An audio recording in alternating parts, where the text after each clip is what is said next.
Welcome to Math Plus, where math makes sense.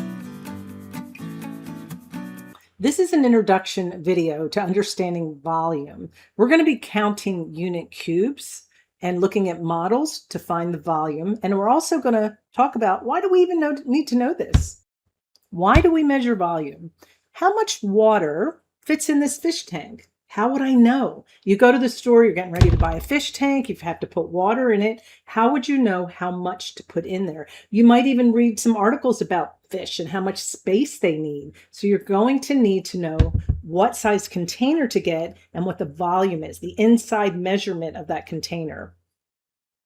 How much space is inside a box? Why would we need to know that? If you were getting ready to send a gift to somebody or a package, you need to make sure the item that you're putting in there has enough volume, enough space so that you can put it in there.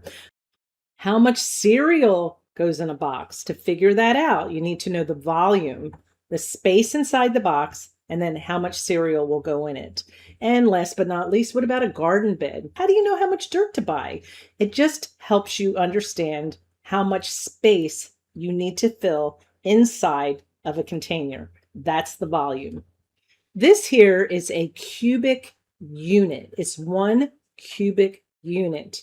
Just like any other type of measurement, that cubic unit could be 1 cubic inch. It could be 1 cubic foot.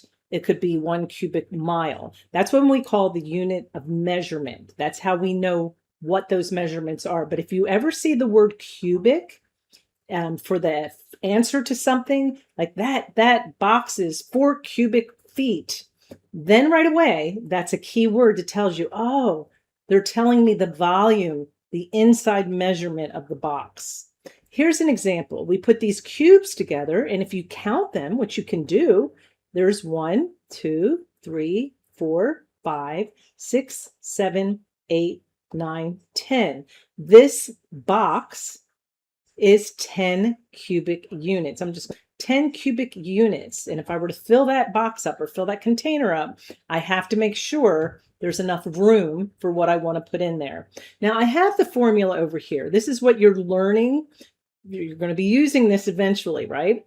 Length times width times height. Let me show you how that works with the model. The length is 1, 2, 3, 4, 5 cubic units. The width over here is 2 cubic units, and then the height is 1. If you multiply 2 times 5, that's 10, times 1, the answer is 10 cubic units. Now, do we actually see those cubic units in real life things? No, that's just to help you understand how it's being measured. If you were actually going to cut it up, it would actually look like that in these little cubes or boxes. So if I were to measure my little garden patch here, let's say it's 5 feet by 5 feet by 1 foot high, I would multiply those 3 numbers. 5 times 5 is 25. 25 times 1 is 25. This one would be 25 cubic feet. I have to put the word cubic there because that tells the person reading this, my unit of measurement is cubic feet. And right away I know, oh, they're measuring the volume of that box. I mean, you can get into measuring the perimeter, the area, but cubic feet means volume. Let's practice. Here we have a model, and I want to point out one thing. You're going to hear the term base used, and the base is basically just the length and the width. If that's confusing to you, then just stick with length times width times height, right? And some of you are going to look at this and go, I'm just going to count, and that's okay too, because the important thing is that I want you to get today is that when you measure volume, you're using cubic units. So let's go ahead and measure the base. We're going to do the length times the width. Here's the length, 1, 2, 3, 4, 5 cubic units times the width is 2. Right away, my base is 5 times 2. I'm going to show you why sometimes this is easier. 5 times 2 equals 10. Now remember, that's 10 cubic units. I'm going to put a C and a U after it. Now I need to know the entire volume. because it has 3 layers, doesn't it? Can you see that? It's not just that one layer like earlier. So now I'm going to multiply that number by how many layers I see, or what the height is, which is times, I'm going to take that 10 and multiply it by 3. And now I have 30 cubic units. And that is the volume of that rectangular prism. All right, let's try another one.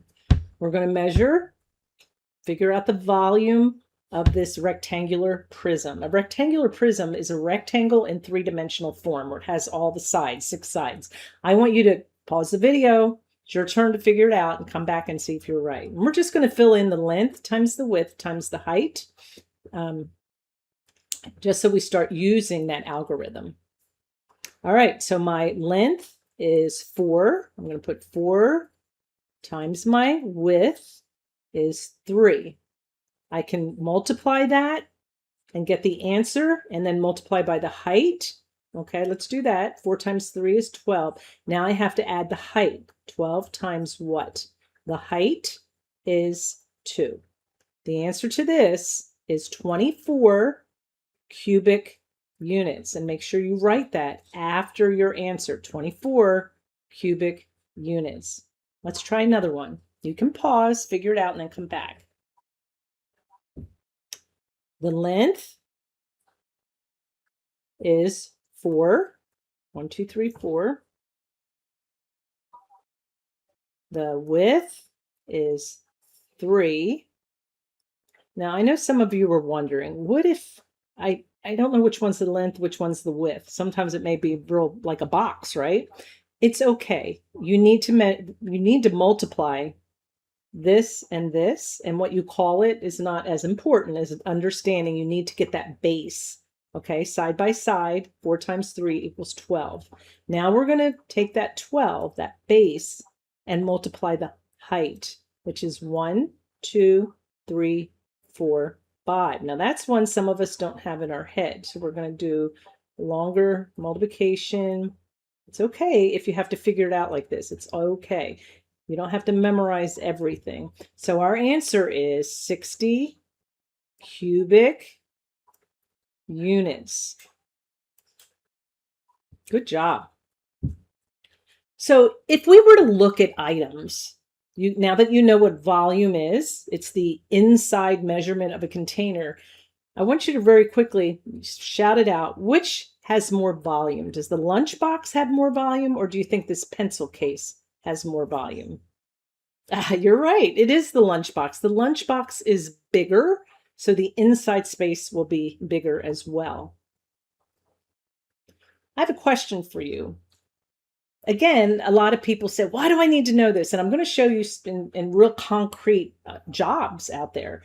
Why would a moving company even care about volume? Look at the moving truck. Why do you think they need to know volume? What part of that truck is getting measured? A moving van, if you open up that back door, it's empty space.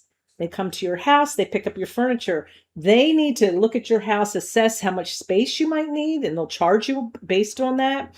And then they know the volume that their truck will handle. And they'll come to you and tell you that. They might say, you need 3 trucks, you have so much stuff, or 3 trips. But they need to know volume so they know how much will fit inside the moving van. So it's very important for them to know that. What about a museum? At the aquarium, why would they care about volume? Yes, because it's a giant fish tank. They need to know how big to build their tanks, how many fish are they coming, how many fish they can put in there, and how much water they need to put in there. Just to sum it up, today we learned that volume measures the space inside a 3-dimensional object, the inside space. We can count cubic units, or we can multiply the length times the width times the height. Both ways will help you to find the volume. We use volume in everyday life when we're filling boxes, when we're filling aquariums, pools, containers, and many other objects. And again, let me know in the comments if you can think of more things that we need to know the volume.